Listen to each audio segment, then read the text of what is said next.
Hey guys, how you doing? Oh, before I go to work, I've got to do something today. Look what happened. I lost it last night. I just don't know where it went. I went out and did a little karaoke, and I pulled this out, and it fell underneath some place where I could never get it. But anyways, this is apropos because I told you I was going to talk to you a little bit about this sun and moon crap, alright, that's going on, and show you what all the hoopla is about. And for you guys that are brand new, hi, my name is Rick. Sorry about my glasses. These are prescriptions, so I can still see. And like I said, we're talking about we're talking about the sun and the moon today. And this is just apropos when it comes down to the blood moon arising and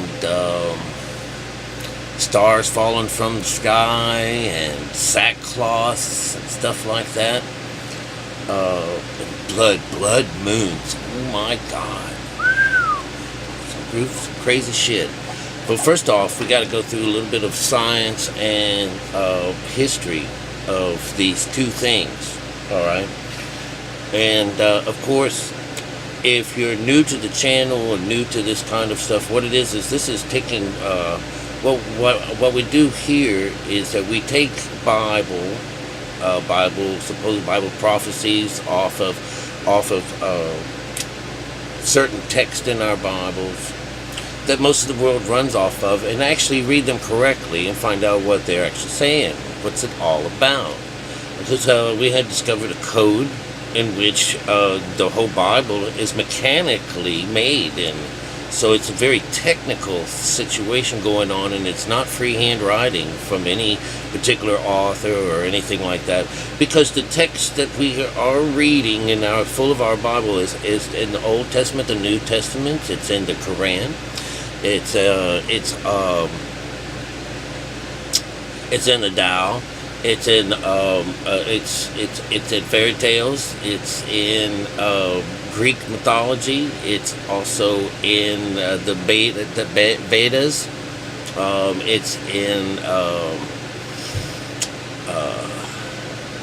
it's in everything that has anything to do with God, or we're finding out that it's in anything that has anything to do with people that want to maintain some kind of well, I can't say that either because it's hidden.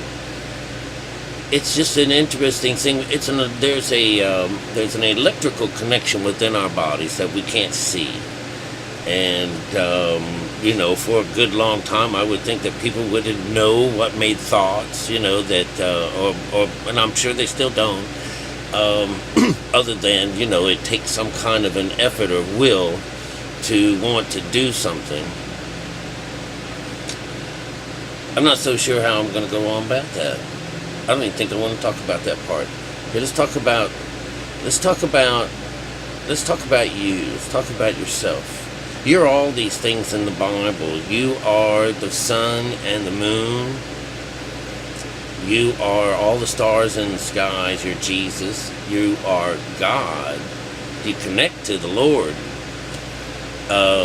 which is some kind of an outside frequency that just is everywhere. So it's not like you have to point up. It's just that you just turn on and you connect just like that. But we are talking about electrical and things that you can't see. And so it's a little harder for people to put their hands around and grasp what this is. So the Bible winds up being Word made flesh. Okay, now I know that sounds like a pun, but it's not. It's science, how to explain things to people that perhaps weren't really able to, grasp the idea of this higher science, because that's what it is, and it's 6,000 years old. Okay, so whenever we hear about New Age and stuff like that, it kind of kills me, in the back of my mind, because I just say, oh, the poverty, But anyways, what we have learned is that there's a number system based right off of the Ten Commandments, along with the ideas of the days of creation. Every day of creation is 1, 2, 3, 4, 5, 6. And then 7. 7 is the day of the Lord. That's his rest. That's what 7 means. Okay, after he has done all these works, he's there. So if you're Lord, once you've done all of your works and you've gotten to the 6th chakra, all you have to do is just jump in from that particular point. And then the way it works in the Bible is that this day of the Lord becomes a rest. It becomes a restoration point, because the day of the Lord is going to be in darkness, and the sun is not going to show its light, and the moon will turn like blood. All right, that's the part that everyone's freaking out over. The moon is setting its course. The real moon and the real sun are out there. They're setting their course. You and I are not. If you didn't know that you could have this choice to reset your course, that you are the sun is the higher side of you. The moon lights the lower side of you. The moon represents sin and emotion. It also represents the underworld. Do you understand? The moon, the nighttime. So if you were looking at an Earth drawing where you have, if you had this, just think about the round, a circle, a pie, so to speak, and it's been cut into 12 parts, and each one of those are split into 3, and those are your seasons. You would notice that the upper portion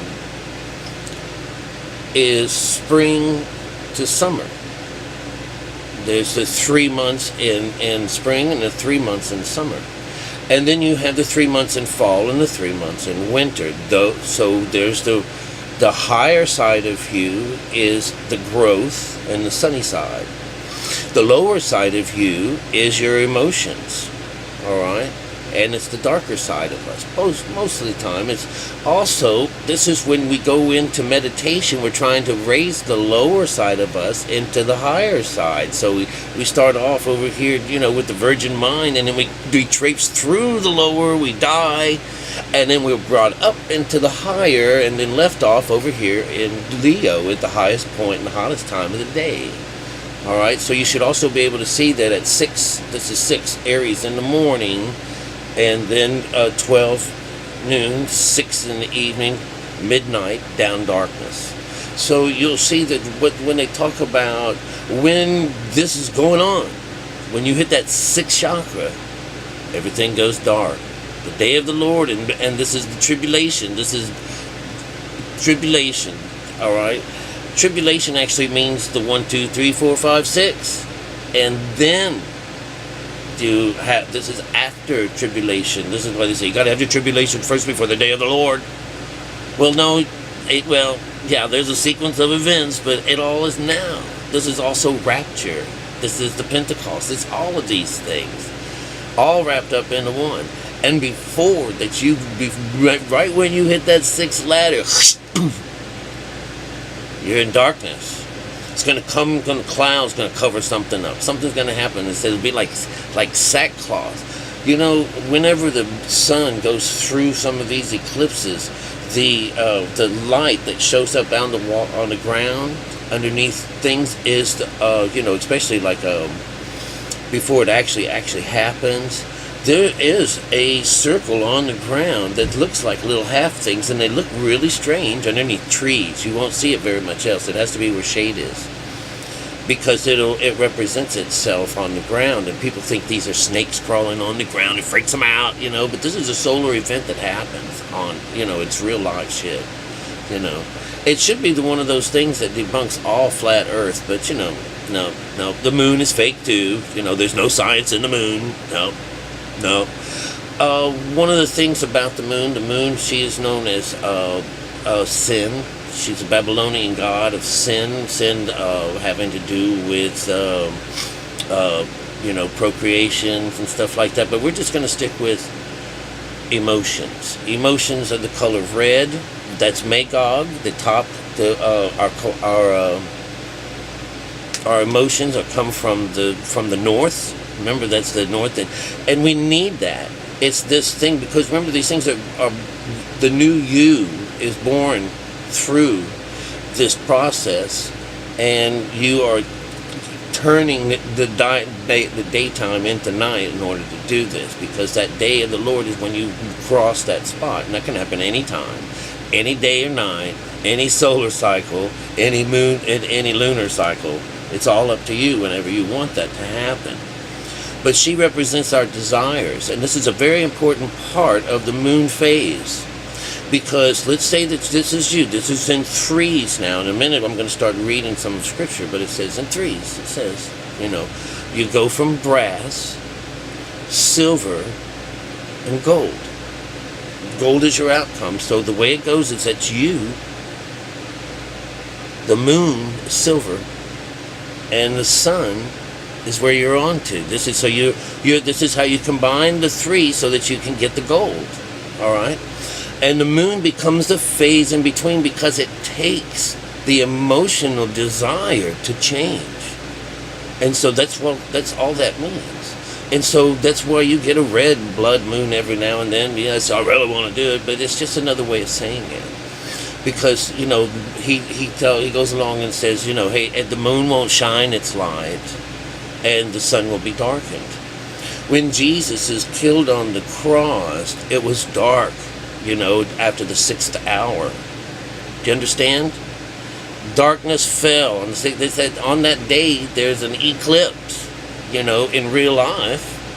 So, but remember, he was teaching us the way. He brought us a symbolic, directional way that if you couldn't get it from him, you can get it from the stars, you can get it from Krishna, you can get it from Buddha, you could get it from Tao, from the Tao. You could get it from Odin if you knew what you were looking for.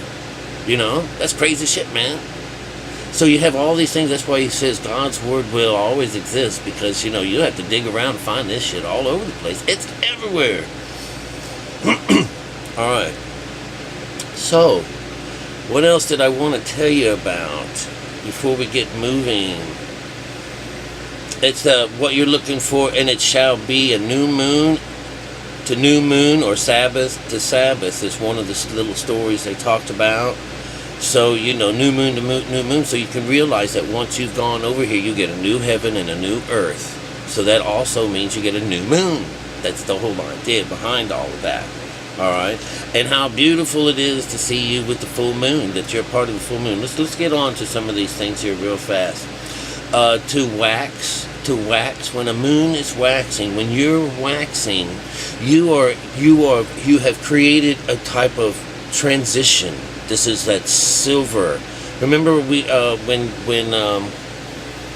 when Judas gives up Jesus for 30 pieces of silver, 30 pieces actually means 30 degrees, because that's the whole makeup of that part of Scorpio. But he's giving up silver, all right? Because that's what he's done. He's tossed it. I've given up my Lord for silver, for this. And he tosses it, and then he hangs himself. You realize, that he went and meditated and reconnected, So he gave up his silver. Yeah, he gave up God. He gave up himself. He gave himself up for this particular prize to obtain the gold. All right, and it just meant cutting his head off. I said this to a group of people the other day, and I said, you guys should just take a knife to your fucking necks and get over it right now. But then I told him what I meant after that, because I probably would get all kinds of shit, even from the censors. But in Isaiah we have this Isaiah 60, 19, verses 19 and 20. It says, when you do this, when this happens, you will no longer have the sun for light of day, nor the brightness will be the moon. Nor for brightness will the moon give you light. But you will have the Lord for an everlasting light, and God for your glory. Your sun will no longer set, nor will your moon wane. For you will have the Lord in your everlasting light, and the days of your mournings will be over. I forgot to do the other side. Waxing is when you're able to change, when you're wanting to change. When you are in the waning stage, the waning is when you're stuck, when you just don't want to move. That's what that means. So there's this idea that if you don't want to change, then you're in this. So it says your moon will never wane, all right? Which means that you're always in this flux of wax. You're always, between this higher and lower things. You're together.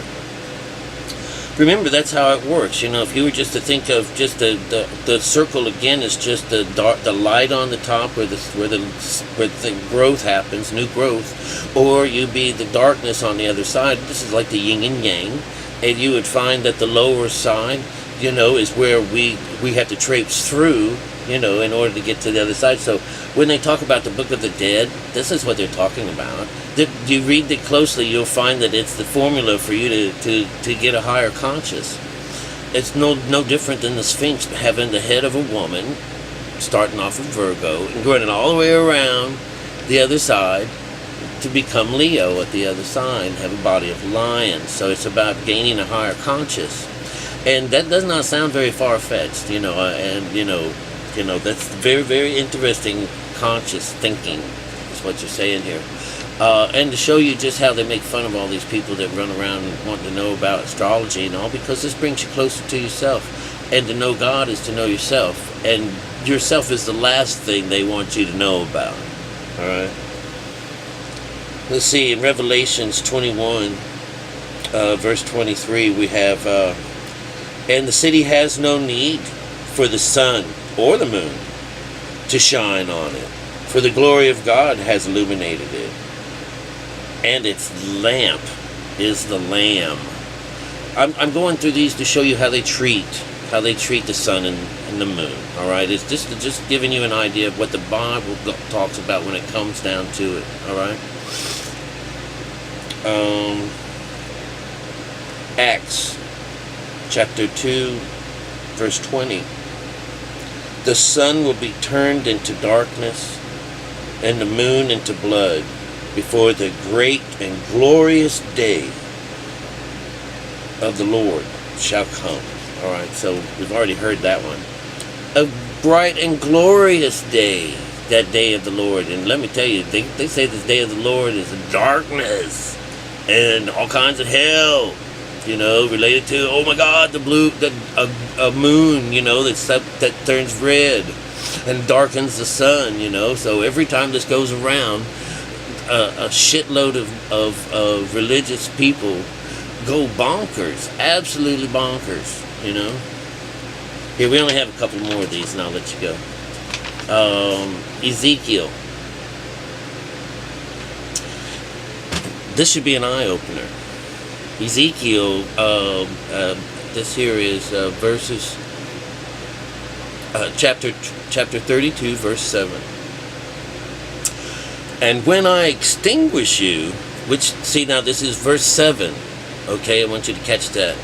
And when I extinguish you, I will cover the heavens and darken the stars. I will cover the sun with a cloud, and the moon will not give its light. Somebody jumped off that sixth ladder, didn't they? Here's Joshua, verse. This is chapter 10, verse 13.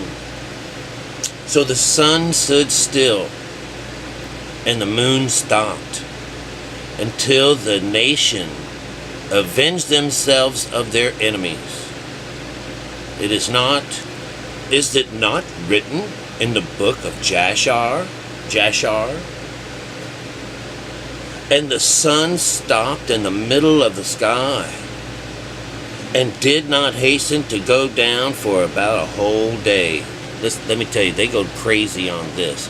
If it wasn't connected to Jashar, all right, that's a book that was left out of here, and I'm going to go and find it. We're going to go find it and read it. We're going to put Jashar on the list. But what this is saying the same thing, that on that day everything stood still until the battle was over. You understand that when you come in here, it's not all food and banquet. Sometimes hell breaks loose. And I've got this one last one to share with you before it gets too late here. In Song of Songs, there's in chapter 6, verse 10.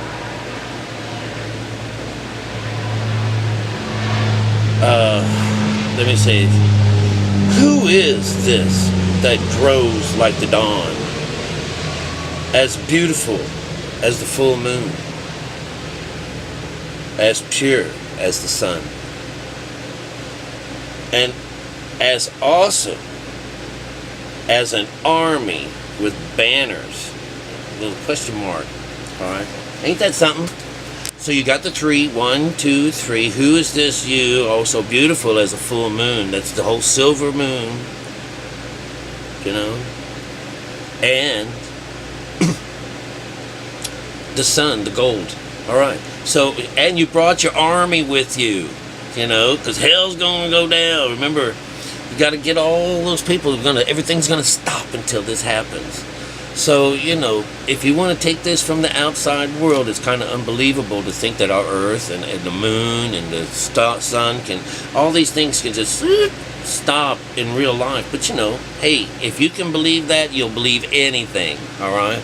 I listened to these people last night go absolute fucking nuts on these channels, and I was like, I was testing that poison. I was testing I could drink poison and not get sick.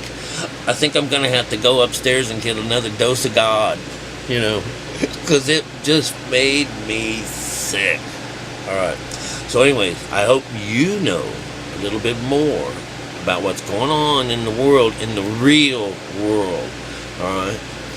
And that you would see that it's a symbolic writing that does come from the stars above us. And why is it the moon so important during this particular time phase? What does the moon do in reality? What does that moon do? It stirs the soul, it stirs the heart, it stirs the ocean, it stirs the water. It brings it to a rage, it moves it, brings it up and down, up and down. Do you see the importance of the moon? Do you see the importance of our desires to bring us from the lower to the higher? That takes to pray. That's what I want. That's what it takes. Huh? Ain't that cool? Ain't that the coolest shit on earth? Alright? It raises the hairs on my arms. Anyways, that's God's honest truth. It really is. It's true. You know, no supernatural crap going down. I love y'all. Take care.